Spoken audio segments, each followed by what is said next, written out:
자, 이제 두 번째 파트로는 그리스 세계와 헬레니즘 세계부터 해서 우리 서양사에 대해서 얘기를 할 거예요. 유럽사.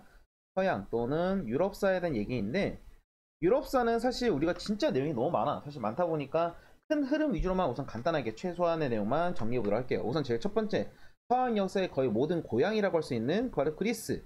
그리고 하나 더 추가하면 로마. 이 시기를 가장 기본으로 깔게 되고, 그리스와 로마가 망하고 나서 쭉 시간이 흐르게 되는데, 그 시간에서는 거의 중간에 누가 외웠냐? 보통은 중세라고 하는 시대예요. 중세. 중세라는 이 시기에는 보통 프랑크 왕국이라든가 우리 학교에서 배우는 거는, 아니면 같이 동시에 나오는 비잔티움 제국이 아마 대표적인 나라일 겁니다. 그리고 프랑크 왕국 쭉 지나고 나서 수많은 여러 나라들이 등장하면서 중세의 발전 모습들이 나타나고 있는데, 그 나라들이 우리 역사 교과서에서 그렇게 자세하게 나오진 않아. 그러니까 여러분이 그냥 그런 흐름에 따라서 여러 가지 중세의 전체적인 특징, 그걸 뭘로 풀이하냐면 우리 중세는 종교 아니면 봉건제로 보통 이야기를 하게 될 거예요. 그리고 나서 이 중세 종교라든가 봉건제가 어떻게 발전해 나가고 어떻게 무너지는 것인가에 대해서 얘기를 하다가, 그 다음에 시간이 찌고 나서 어떻게 되냐면 중세 봉건이나 종교는 이제 점차 신뢰를 잃기 시작합니다. 그래서 잃어버리게 되면서 바로 뭐가 등장하냐, 중세가 무너지면서 바로 예전으로 돌아가자, 우린 옛날에 좋았어 하는 르네상스 시기가 등장하게 되고, 바로 르네상스는 뭘 원한다? 저 위에 있는 바로 그리스라든가 로마의 시대를 다시 한번 돌아갔으면 좋겠다라는 내용으로 넘어가게 되고, 르네상스 시기가 더 넘어가게 되면 다양하게 개혁들이라든가 중앙집권 국가가 나타나는 시기라고 해서 근대가 등장하게 되는데, 보통 여기 제일 처음에는 고대라고 얘기해요. 고대 그리스 로마, 그리고 중세, 그리고 근대. 그리고 좀 지저분하게 그리긴 했는데, 어쨌든 간에 이런 식으로 해서 서양 유럽사는 크게 흐름이 되다 보니까 여러분이 아마 공부할 때는 가장 중요한 파트, 시험에 잘 나올 만한 거는 그리스와 로마, 이 파트는 아주 잘 나올 겁니다. 그리고 중세 같은 경우는 프랑크 왕국에 대한 자세한 내용을 물어보기보다는 아무래도 시험에 변별력 입장에서 비잔티움 제국이 조금 나올 수도 있고, 특히 그거보다는 그리스도교라든가 봉건제도 이런 특징이라든가 이런 것들이 어떻게 발전해 나가는 과정들, 그리고 르네상스의 특징, 그리고 마지막으로 근대 같은 경우는 중앙집권 국가가 어떻게 만들어졌는가, 거기다가 종교 개혁까지 얘기를 하게 되면 웬만한 내용들은 다 들어갈 수 있을 거라고 봅니다. 사실 너무나 1분, 몇 분도 안 되는 말 같지도 않은 내용으로 줄이긴 했는데, 그래서 한번 교과서를 통해서 실제로 어떻게 내용들이 나가는지 중요한 포인트들을 위주로 교과서로만 한번 내용을 정리해 보도록 할게요. 자, 우선 그리스 세계와 헬레니즘 세계가 발전하다. 우리는 교과서는 40페이지입니다. 40페이지. 제일 처음에는 그리스 세계야. 그리스 세계니까 제일 처음 시작했으니까 당연히 지도도 알아둬야겠죠. 이 왼쪽에는 이 전체 지도가 아마 여기가 그리스 지역을 뜻하는 거고, 우측에 여기 지역은 어디가 말하는 거냐면 아마 그리스의 나중에 뿌리치게 되는 페르시아라는 국가예요. 글자를 이상했었네. 페르시아. 자, 어쨌든 폴리스 형성, 도시국가죠. 조그마한 동네 국가. 왜 그랬냐면 당연히 동네가 작으니까 조그맣게 도시로 국가가 발전했는데, 대표적인 동네로는 여기 있는 아테네라든가 스파르타, 이 정도는 여러분이 알고 있을 거라고 봅니다. 그래서 다양한 폴리스의 특징 정도는 여러분이 쭉 넘어가고, 폴리스의 특징에 있는 지도 이런 모습도 아마 여러분이 대충 알고 있을 거예요. 그래서 아크로폴리스라든가 아고라, 이래서 도시의 어떤 특징들이 나타나는가, 그리고 제일 많이 나오는 거라면 아마 여기가 제일 중요할 겁니다. 저번에 고대에서는 아테네의 민주정치가 왜 발달했는가, 이거는 그 내용 자체도 중요하지만 지금 현대사라는 부분, 지금 우리가 살아가는 삶에서도 상당히 민주정치는 지금도 쓰고 있잖아. 모든 사람들이 자기의 뜻을 반영할 수 있는 민주정치는 지금까지도 영향을 미치니까 어떤 식으로 발전해 나간지 사람과 특징까지도 알아줄 정도로 상당히 일타의 문제가 되다 보니까 여러분이 아테네 민주정치는 중요해서 그냥 다 보세요. 다 보는데, 아마 특징적이라고 하면 솔론이라든가 제일 처음에 시작했던 사람, 그리고 클레이스테니스, 그래서 도편 추방제라든가 아니면 페리클레스, 이런 식에는 각각의 사람의 특징을 중심으로 공부해도 상당히 도움이 될 겁니다. 그래서 민정치. 그러나 마지막에 특히 이런 문제를 많이 물어봐요. 그렇지만 이 민주정치가 지금과 똑같냐? 그건 아니라는 거야. 왜 다르냐 하게 되면 바로 여성이라든가 노예라든가 외국인에게는 참정권을 주지 않았다는 부분이 매우 자주 출제되거나 강조되는 부분이다 보니까 여러분이 그런 정도의 부분을 꼭 살펴봤으면 좋겠어요. 그러면 미안해. 비교해서 봤을 때 스파르타는 그럼 어떠했냐? 스파르타는 지금에 있는 우리하고는 많이 관련이 없어. 강력한 군대라는 부분 말고는 특히 달렸는데, 역사가 발전하는 과정에서 항상 여기 있는 아테네하고 라이벌하는 국가였고, 그러다 보니 나라가 발전하는 과정에서 페르시아라는 나라와 크게 전쟁을 벌였을 때 결과적으로는 이제 그리스하고 이제 스파르타가 이겼단 말이야. 그런데 이겼으면 마지막에는 이 둘이 싸우지. 이제 결국 그리스하고 아테네하고 스파르타 싸웠는데, 여기서 스파르타가 승리하긴 했어요. 그렇지만 너무나 힘을 다 빼버린 거야. 온몸을 다 불태워버리다 보니까 결국엔 나라가 망해버렸다 해가지고 스파르타인데, 스파르타는 사실 지금에는 교육이라든가 집단 생활, 아니면 스파르타의 군인 교육 이런 게 좀 중요하다 보니까 그냥 그런가 보다 해서 중요도는 조금은 떨어질 것 같아. 그렇지만 이 그리스가 왜 지금까지도 특히 서양에서는 가장 지금까지도 각광을 받고 있냐면 그리스의 문화 때문인데 그리스가 말하는 여기 민주정치라든가 자유로운 시민생활 또는 인간 중심적 이런 것들은 지금까지도 서양의 가장 기본적인 모토, 기본적인 아마 정신 세계라고 할 수 있기 때문에 다양한 부분들이 많이 들어갈 거예요. 예를 들면 여러분이 한 번쯤은 들어봤을까 너 자신을 알라 했던 소크라테스라든가 파르테논 신전 아니면 역사 헤로도토스 투키디디스 수많은 사람들 서양의 상대성 진리성 주관성 수많은 모든 서양 철학의 거의 기본을 나왔던 시기이기 때문에 여러분들이 한 번쯤은 그래도 그거는 사람과 내용까지 다 연결해서 공부하는 게 좋을 것 같아. 그렇지만 이 그리스 문화를 그냥 가만히 있었으면 그게 퍼졌나? 그건 아니라는 거야. 그리스 문화 열심히 만들었어. 열심히 만들어서 그걸 빵 터뜨리게 한 나라가 어디냐? 바로 여기 나와 있는 알렉산드로스라는 사람이에요. 알렉산드로스가 그리스 사람이냐? 그건 좀 애매하긴 하지만 어쨌든 알렉산드로스는 마케도니아라고 해서 그리스에 있는 폴리스 위에 있던 국가였는데 이 알렉산드로스가 그리스 문화를 봤더니 와 반해버린 거야. 너무나 완벽한 거야. 너무나 훌륭해. 그래서 이거를 가만히 놔둔 것이 아니라 전 세계 한번 퍼뜨려 봐야겠다. 물론 우리 지금의 기준에 봤을 때 이게 전 세계라고 하면은 말도 안 되는 똥 싸는 소리라고 할 수 있겠지만 상당히 넓은 지역의 나라를 차지하기 시작하면서 이렇게 넓은 지역을 차지하면서 이 알렉산드로스는 여기는 특히 동방을 원정을 하게 되면서 그리스 문화와 이어져 있는 자기들의 그리스 문화와 여러 가지를 합쳐가지고 헬레니즘 문화라고 아주 자주 나오니까 잘 알아두세요. 헬레니즘 이런 문화 같은 경우는 특히 여러 가지 서양 문화에 많은 것들 영향을 미치면서 또한 중동이라든가 나중에 아시아까지 영향을 미쳤던 중요한 부분이기 때문에 여러분이 헬레니즘 문화는 특히 알렉산드로스란 이 사람과 함께 같이 기억하면 좋을 거야. 그래서 뭐 이런 사진이라든가 아니면 여기 있는 철학, 뭐 세계 시민주의라든가 아니면 에피쿠로스 학파라든가 이런 것들도 다 중요한 것들이니까 여러분이 한 번쯤은 잘 공부했으면 좋겠어요. 그러니까 결국 이 알렉산드로스는 뭐 하는 사람? 그리스 문화를 동방 아니면 중앙아시아에게 퍼뜨렸던 사람이다라는 부분이 가장 결정적인 중요한 파트가 될 겁니다. 자 넘어가서 그럼 그 사이에 이제 그리스와 거의 라이벌 어쩌면 그리스와 동시대에서 등장하게 됐지만 나중에는 더욱더 세계적인 제국으로 성장한 바로 로마가 어떻게 커갔는가. 로마 같은 경우에서는 시험에 제일 잘 나오거나 아니면 다른 뭐 학교라든가 나중에 고등학교 수능에서 어디 많이 나오냐면 로마 공화정이라는 게 어떻게 성립하는 과정인가. 사실 여러분이 이게 왜 그렇게 중요하냐 이렇게 당연히 궁금할 수 있잖아. 왜 이걸 왜 굳이 이렇게 딸딸딸 외우냐 하라고 수 있는데 로마가 공화정에 발전한 이 과정 자체는 로마가 어떻게 하면 조그마한 소수의 권력이 전 세계 수많은 시민들에게 점차 퍼지는 과정을 알려주는 가장 중요한 매개체이기 때문에 처음에는 이제 왕이었다가 나중에 공화정을 수립해요. 왕이 없는 시대야, 왕이 없는 시대. 그러다 보니 공화정 같은 경우는 뭐 집정관이라든가 다양한 정치 세력들이 있었는데 귀족과 시민의 차이가 상당히 컸단 말이야. 시간이 점차 흐르면서 이제 귀족과 시민들의 차이, 일반적인 시민의 차이가 점차 폭이 줄어드는 모습을 발견할 수 있습니다. 그래서 여러분이 그런 과정에서 어떤 것들이 있었냐? 예를 들면 호민관이라든가 이런 것들이 아니 평민의 이런 것들이 상당히 중요하게 됐죠. 왜냐면 귀족들 소수의 사람의 권력을 집중하는 것이 아니라 평민들의 권익을 보호하기 위해서 만들었던 장치인 호민관이라든가 아니면 평민들의 모임인 평민회 이런 것들이 상당히 점차 발전하게 되면서 민주정치가 실현되는 하나의 과정들이 넓어지는 것을 알 수 있습니다. 전쟁 같은 경우는 뭐 그렇다 쳐도 여러분이 점차 나라가 커지면 나라가 커진다는 것은 쉽게 말하면 나라가 발전한다는 것도 뜻하게 되지만 권력이라든가 부라는 것이 다시 재편성, 다시 바뀐다는 걸 뜻해요. 이런 과정에서 누가 돈을 많이 벌었냐면 아무래도 전쟁에 참여하거나 전쟁에서 이득을 얻었던 특정한 귀족이라든가 장군이라든가 이런 사람이 돈을 많이 벌었단 말이야. 그래서 점차적으로 어떻게 되냐면 농장이 바뀌어요. 뭐라고 하냐면 라티푼디움이라서 노예를 사용해서 노동을 하다 보니 점차적으로 노예를 열심히 굴린 농장은 아무래도 돈을 많이 벌어. 근데 일반 시민이 열심히 벌어. 돈이 안 돼. 일반 자영농, 자기 스스로 농사를 짓는 사람이 마구마구 무너지기 시작하는 거야. 그래서 이거를 반박했던 사람이 누구다? 이 사람도 상당히 중요하니까 이러고 알아두세요. 드라쿠스의 형제를 통해서 뭔가 바꾸려고 했는데 성공했다 실패했다? 실패했어. 실패하다 보니 어떻게 이거 안 되겠다. 나랑 끝나버린 것 같아. 하라고 하다 보니 여기서 새롭게 이제 강력한 왕은 아니지 정확히 말하면 지도자가 등장한 거예요. 바로 카이사르라는 사람이 군사력을 기반으로 해서 정권을 장악하고 이때부터 어쩌면 로마라는 나라는 약간 왕의 국가, 황제의 국가로 바뀌는 기반이 바뀌었다고 생각하면 될 거야. 처음에 공화정으로 시작했어요. 공화정.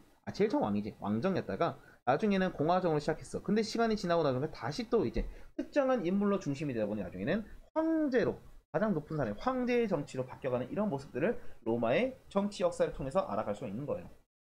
자, 그래서 결국 로마는 뭐를 시작했다? 제정, 황제의 정치인데 이 사람 정도는 기억해야죠. 로마의 초대 황제였던 옥타비아누스, 다른 말로는 똑같은 사람입니다. 아우구스투스. 여러분이 LA와 로스앤젤레스, 계피라든가 시나몬과 같은 것처럼 똑같은 이름을 생각하면 돼. 그래서 열심히 나라를 이제 발전시켰는데 워낙 훌륭한 사람이니까 뭐라 그러면 이 사람은 로마의 이 사람 중에서 첫 번째 인간이다.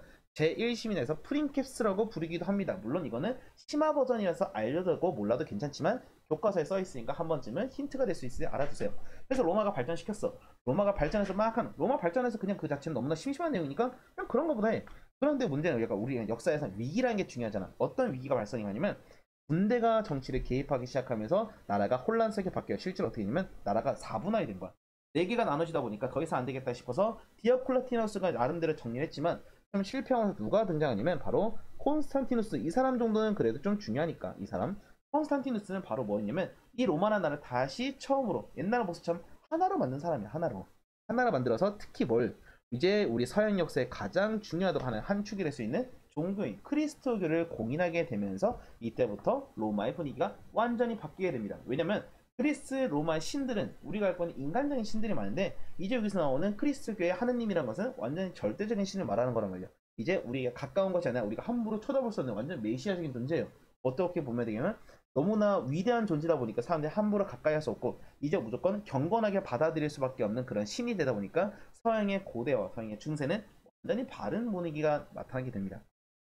나중에 시간이 지나면 로마가 뭐 동서로 분열했다 이 정도는 알고 있을 거니까 넘어가고, 자, 이런 과정에서 로마의 문화도 상당히 중요합니다. 사실 우리가 서양의 문화라는 두 가지 시소를 보게 되면 어쩌면 로마 그리고 그리스 이 두 개가 거의 평행할 정도로 상당히 중요한 거예요. 왜냐면 그리스 인간적인 정신이라든가 그런 문화가 많았다면 여기는 뭐가 중요하냐, 바로 나라를 관리하거나 유지하는 측면에서 바로 실용적인 분야가 뭔가 바로 써먹을 수 있는 분야가 훨씬 중요했다고 할 수 있는 거예요. 그래서 예를 들면 로마의 시민법인 12표법이라든가 법 같은 게 자주 나옵니다. 유스티아누스 법전이라든가 아니면 지금도 일부 사용하고 있거나 조금만 고쳐서 쓰고 있는 뭐 콜로세움, 개선문, 공정무역탕, 수도교는 실용적인 건축물들이 마구 등장하기 시작합니다. 이렇게 하면 로마는 상당히 사람들이 합리적이거나 여러분들 실용적인 분야에 대해서 많은 능력을 발휘한 나라구나라는 것을 이해할 수가 있을 거야. 그렇게 해서 로마가 상당히 발전했었는데 로마의 발전각이 바로 뭐냐면 어쩌면 서양 역사의 가장 중요한 포인트겠죠. 바로 크리스토교. 이제 서양에서는 어쩌면 가장 모든 사람들이 한 번쯤은 외우거나 배워왔어요. 바로 종교라는 부분, 하느님이 하느님.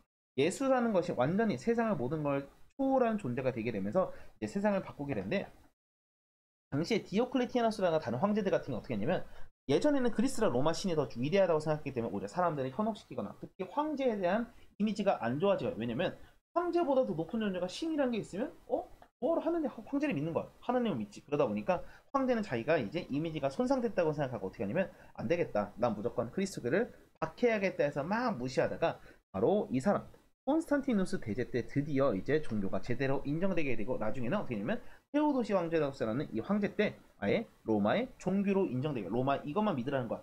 그래서 이제 어쩌면 서양의 고대 이제 로마가 끝나게 되면 중세라는 시기 때는 거의 모든 게 종교의 시대야. 로마 끝나고 나서는 중세라는 파트는 로마가 망한, 특히 여기 서쪽 지역에 있는 이 지역을 서로마라고 하고 우측에 있는 지역을 동로마, 나중에는 비잔티움 제국이라 하는데, 나중에 이제 서로마가 거의 끝나고 나서부터 보통 서양에서 뭐라고 얘기하냐면 중세, 중간 정도의 시대라 해서 중세의 시작이라고 얘기하거든요. 물론 사람마다 학자마다 좀 다르긴 합니다. 그렇지만 일반적으로 그렇다는 거야. 그래서 서양의 중세의 시작은 뭐다? 이제 서로마가 망하고 나서부터 종교라든가 봉건제의 시작이라는 시기라서 여러분이 여기 파트를 쭉 넘어가게 되면 이제 바로 페이지를 쭉 점프하세요. 페이지를 얼마나 점프했냐? 바로 여러분이 여기 있는 그리스도교의 문화의 형상과 확산. 어쩌면 여러분이 제일 최근에 배웠던 내용일 거야. 교과서 80페이지 부분이거든. 자, 여기는 바로 뭐냐면 예전에 서양에서 특히 서쪽 지역에 여기에는 바로 누가 등장하냐면 이제 새로운 민족인 게르만이라는 사람들이 등장합니다. 게르만은 정확히 따지면 뭐 독일이라든가 우측 지역에는 다양한 민족들의 융합체라고 생각하면 되는데, 어쨌든 이 사람들이 누구랑경에 도망을 다녀. 훈족이라는 사람들. 이 훈족은 나중에 중국 사일 때도 한번 얘기하겠지만 뭐 썰은 많아도 아마 흉족의 일부가 아니었을 거라는 썰이 좀 많아요. 어쨌든 흉족이라는 것은 나중에 흉노족을 말하는 건데 뭐 어쨌든 여기에서 강력한 그런 사람들에 의해서 도망가다 보니까 따뜻하고 아름다운 공간으로 바로 그리스랑과 로마라는 지역에 짠 하면서 등장하게 되는데, 나중에 살기 좋으니까 안 되겠다 싶어가지고 아예 거기에 서로마 지역 자체를 멸망시켜 버립니다. 이 게르만족이. 그러면서 게르만족에는 이런 사람들은 여기저기 다양한 지역에다가 이제 나라를 세우기 시작하는데, 그 중에 가장 유명했던 왕국이 어디냐면 바로 여기 있는 프랑크 왕국이에요. 프랑크 왕국. 지금에는 프랑스 지역에 해당하는 곳이겠죠. 이런 와중에 가장 서로마가 멸망할 때쯤에는 바로 누가 제일 중요하냐면 로마의 대주교였던 교황이라는 사람이 이때부터 거의 서양 세계의 최고의 권위자로 떠오르게 됩니다. 왜냐하면 로마에 이제 황제가 없어졌기 때문에, 물론 비잔티움 제국이 있긴 있어. 그렇지만 그럼에도 불구하고 이제 종교의 최고의 권위자던 교황이 가장 최고의 사람을 떠오르게 되면서 서양 역사에 많은 부분에 영향을 미칩니다. 그래서 아까 말했던 프랑크 왕국은 그래도 그나마 프랑스 지역을 중심으로 빠르게 발전했는데, 그래서 프랑크 왕국 같은 발음이 이러니 프랑크 왕국 같은 경우에는 프랑스, 독일, 이탈리아 세 개의 역사를 어느 정도 짬뽕할 정도로 여러 가지가 섞여 있어요. 그런데 이 프랑크 왕국의 중요한 이유가 뭐냐면 첫 번째, 제일 첫 번째로는 바로 보다 여기 이베리아 반도를 위해서 넘어오는 바로 누구를 막았냐면 이슬람을 막았다. 이슬람 제국들. 두 번째, 이슬람 제국을 막은 걸 동시에 이슬람과 함께 서양의 역사를 더욱더 로마랑 끝났던 그 부분을 더욱더 넓게 발전시켰다는 바로 두 번째 왕이었던 카를로스 대제인데, 이 카를로스 대제가 왜 유명하냐면 이 사람은 밑에 있는 이 내용 때문에 그래요. 서유럽 문화의 기틀을 마련했다 할 정도로 서양에 있는 기존의 고전이라든가 여러 문화들을 잘 정리해서 발전시켰기 때문에, 거기에다가 또 같이 뭐가 있냐면 이 사람은 서양에 있는 가장 중요한 종교인 크리스토교를 전 세계 특히 유럽 지역에 전파시켰다는 부분에서 상당히 중요합니다. 왜냐면 당시에 게르만 같은 경우는 여기 있는 사람들 결국 게르만족인데, 게르만족 원래 자신들이 원하는 원래 자기의 종교가 있단 말이야. 그런데 이런 종교를 어떻게 하냐면 여러 가지 성상을 통해서 특별한 모양, 뭐 하느님 영상이라든가 하느님에 관련된 뭐 십자가라든가 수많은 물건들을 통해 가지고, 물론 밑에 있는 우측에는 비잔티움 제국은 성상 숭배 금지령이라고 해서 야 그런 걸 뭐여 믿어 하지 마라고 했지만, 우리 이쪽 지역에서는 열심히 그걸 가르치고 퍼뜨리면서 서양 유럽에는 이제 크리스트교가 가장 커다란 종교로 떠오르게 됩니다. 그래서 이걸 커뜨렸던 사람이 카를로스 대제였고, 프랑크 왕국은 이 사람이 죽고 나서부터 이제 조금 삐그덕 거리기 시작하는데, 그 삐그덕 거리는 상황을 결정타 날린 민족이 어디냐면 바로 얘네예요. 바로 칼을 드는 무서운 애들 있잖아. 바이킹 애들이 다 박살내고 하다 보니까 사람들은 살아야 돼. 어떻게든 살기 위해서. 근데 저 멀리 왕한테 도와달라? 못한단 말이야. 왕한테 못하니까 가장 가까웠던 힘 잘 쓰는 사람, 기사를 찾아가요. 기사를 찾아가가지고 저를 살려주십시오 하게 되고, 또 기사는 더 잘 죽으를 만들고, 이렇게 하다 보니까 제일 밑에는 농노라는 계층이 있고, 그다음에 기사가 있고, 그 위에는 제후가 있으며, 제후 위에는 마지막에는 왕이 있습니다. 이런 식의 구조를 해가지고 서로 왔다 갔다 하는, 충성을 매개체로 하고 거기엔 땅을 주면서 의무와 성실 또는 주종관계를 맺는 이런 관계를 바로 뭐냐? 봉건제라고 합니다. 봉건제. 그래서 의무 그리고 계약 이런 것들이 가장 중요한 것들이에요. 그런데 동양의 봉건제하고 좀 달라. 왜 다르냐면 여기는 언제든지 바꿀 수가 있어요. 언제든 계약이라는 것은 변경 가능해. 그러니까 예를 들면 이번 기사가 우리 잘 안 지켜줘. 그러면 이 기사를 버려버리고 다른 기사한테 계약을 맺을 수 있는 거야. 또한 제후도 똑같고 기사 똑같고 왕도 그렇고, 그러다 보니까 언제든지 이게 충성이라고 말하긴 했지만 이 충성은 언제든지 바뀔 수가 있는 게 예를 들면 중국이라든가 아시아하고는 조금은 다른 특징이기도 합니다.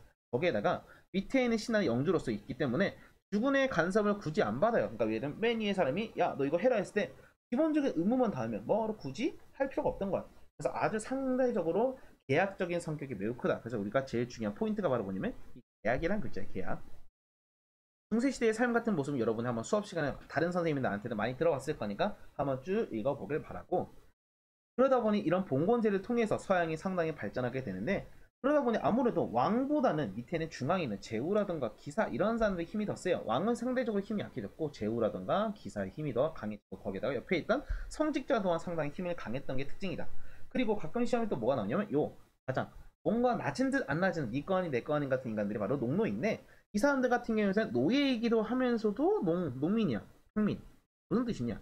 바로 영주의 토지 경전용에서 기본적으로 약간의 적당한 재산을 가질 수 있어요. 거기다 결혼도 가능해. 그런데 허락 없이는 장원에서 이사를 못 가. 그러다 보니까 약간의 애매한 신분이다 해서 농민과 노예란 두 글자를 잘라가지고 농노라고 합니다. 농노. 자, 이렇게 해서 이것을 봉건제라고 하게 되고, 이런 봉건제가 계속 굴러갔던 시대를 바로 뭐라 한다? 중세라고 합니다. 중세. 자, 이 중세 시대를 넘어서서 점차 이 중세는 뭐로 발전되냐면 바로 교회가 발전한 시기야. 교회. 그래서 교회라니까 당연히 교황이 발전했죠. 교황이 가장 발전하던 이 시기가 바로 뭐냐면 바로 대표적인 사건이 이겁니다. 카노사의 굴욕. 얼마나 굴욕적이었냐면 당시 황제라고 했던 신성로마 제국 엄청 컸던 황제 국가거든. 어쨌든 이 국가의 황제가 교황한테 가가지고 무릎을 꿇으면서 교황한테 빕니다. 제발 저를 파문에서 물러나 주게 해주십시오. 파문이란 말 자체는 종교적인 그런 입장 이런 걸 말하는 건데 너무 자세하게 들어가지 않을게요. 어쨌든 그래서 뭐라고 하냐면 이렇게 그림이 나와 있잖아. 교황은 태양, 황제는 달 이렇게 말할 정도로 교황의 권위가 엄청나게 세졌던 중세는 바로 뭐다? 교회의 시대야. 교회의 시대. 중세는. 그러다 보니까 이 교회가 너무나 강력했다 보니까 이런 교회가 당연히 권력이 강하다는 걸 어떤 거 말하는 거냐면 당연히 잘 발전할 수도 있지만 엄청나게 부패할 수도 있는 걸 말하기도 합니다. 자, 교회 같은 경우는 그 당시 당연히 모든 게 교회의 문화가 중심이다 보니까 신학을 제일 중요해. 신학과 함께 다양한 미술 같은 것도 당연히 하느님과 연관되는 고딩 양식이라든가 하는 열심히 닦고 싶어 하다 보니까 첨탑이라든가 스테인드 글라스 이런 것들이 가장 유행했고 뭐 그 외에도 기사의 활약을 따르는 이런 내용도 있으니까 여러분이 참고만 잘했으면 좋겠어요. 자, 그렇게 아까 말했던 근데 여기서 잠깐의 사이드 제국으로 넘어가는 게 바로 비잔틴 제국인데 얘는 조금 특이하기 때문에 따로 파트가 잠깐 나눠져 있습니다. 원래 나라 이름은 동로마였어요. 동로마 옛날에는. 그렇지만 나중에는 비잔틴 제국으로 불리게 되는데 이 비잔틴 제국의 가장 1타로 나온 사람은 이 사람이에요. 유스티니아누스 황제. 왜냐면 법전으로도 나오기도 하고 또는 전성기로서도 유명하기 때문에 여러분이 꼭 알아둬야 되는데 아무래도 영토를 상당히 넓혔지만 이 사람이 죽고 나서부터는 쭈구리 황제가 됩니다. 거의 나라가 쭉 줄어들어요.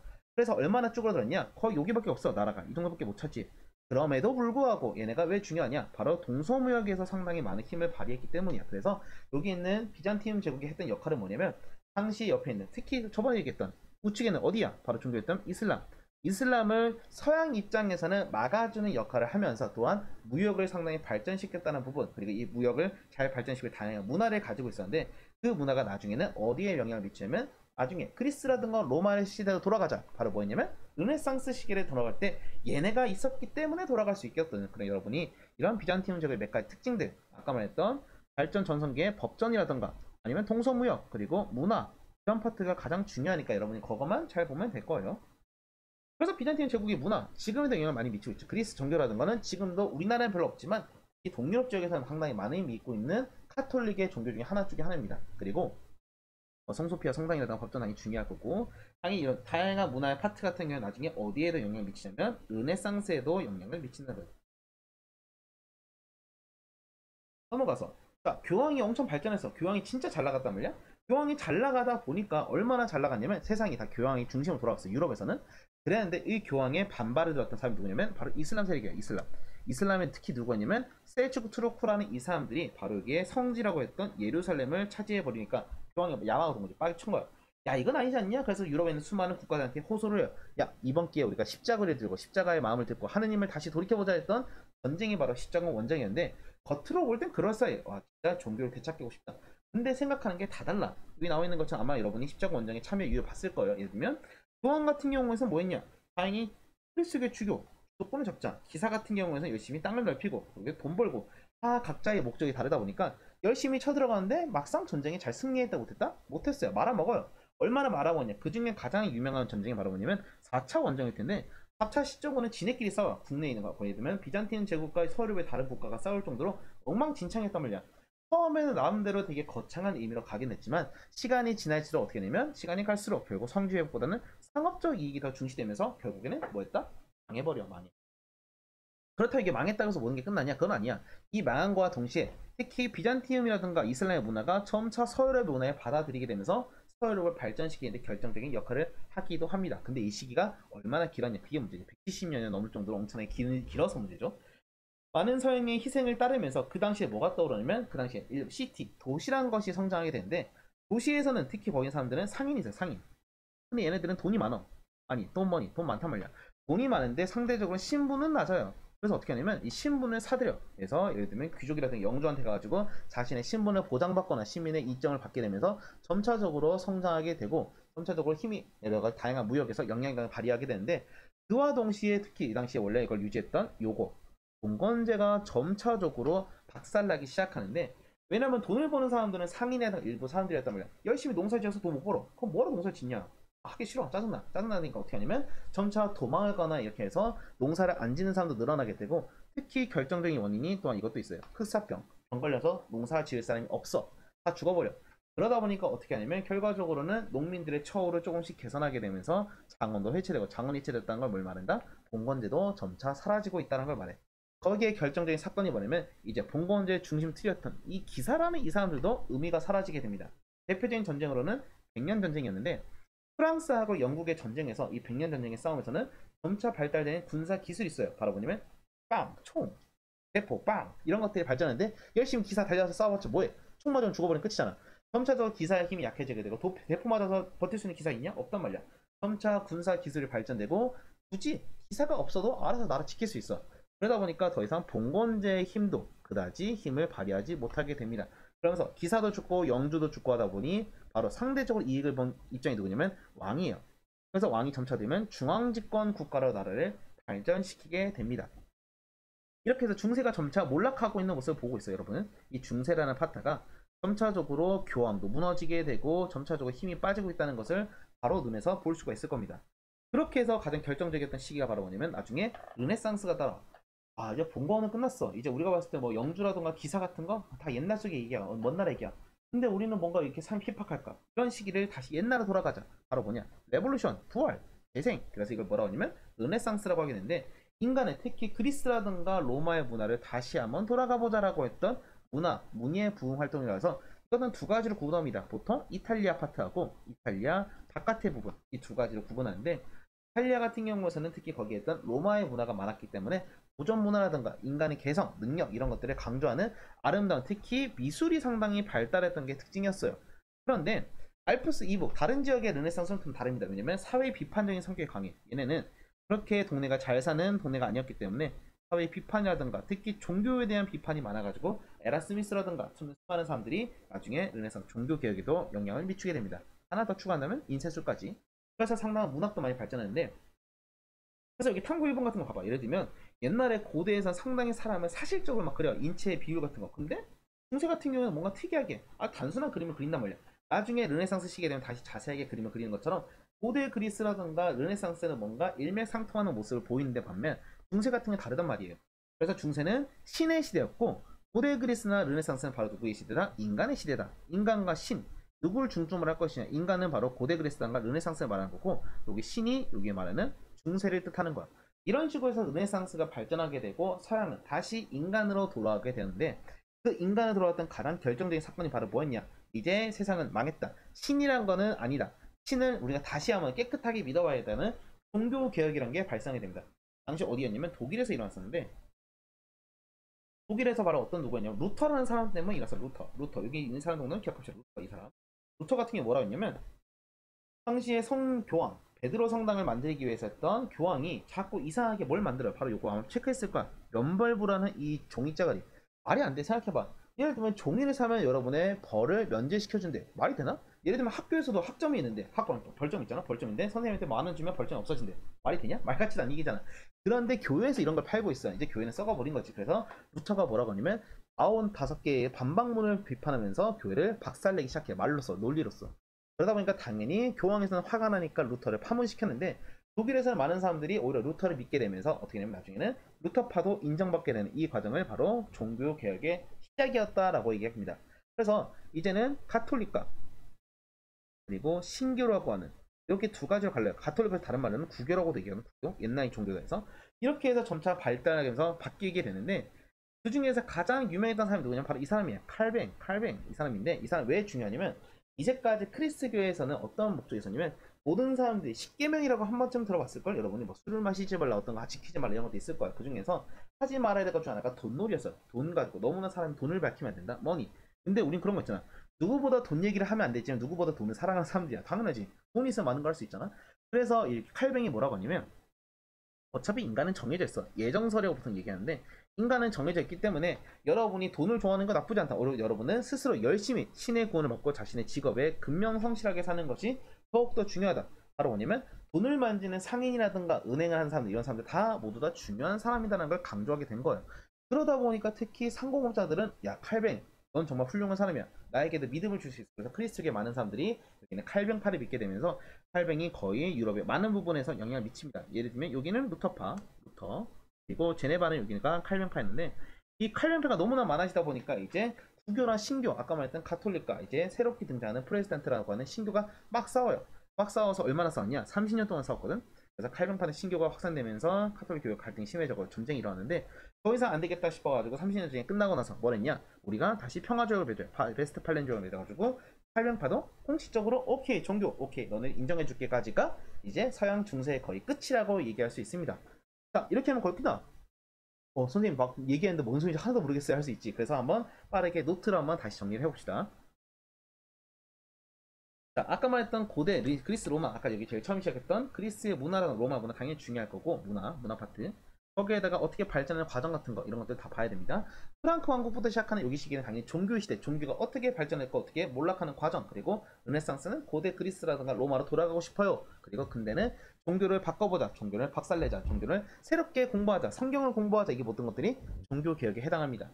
그래서 여러분이 지금 내가 얘기했던 중간중간에 밑줄을 그었던 부분들을 위주로 해서 당연히 그림과 사진도 같이 한번 병행해서 공부했으면 좋겠습니다. 거기까지가 서양사 끝입니다. 자, 서양사 끝나고 이제 마지막 가장 여러분의 험난한 길이 될 수 있는 동양사, 다른 말로는 중국사를 공부해 보도록 할게요.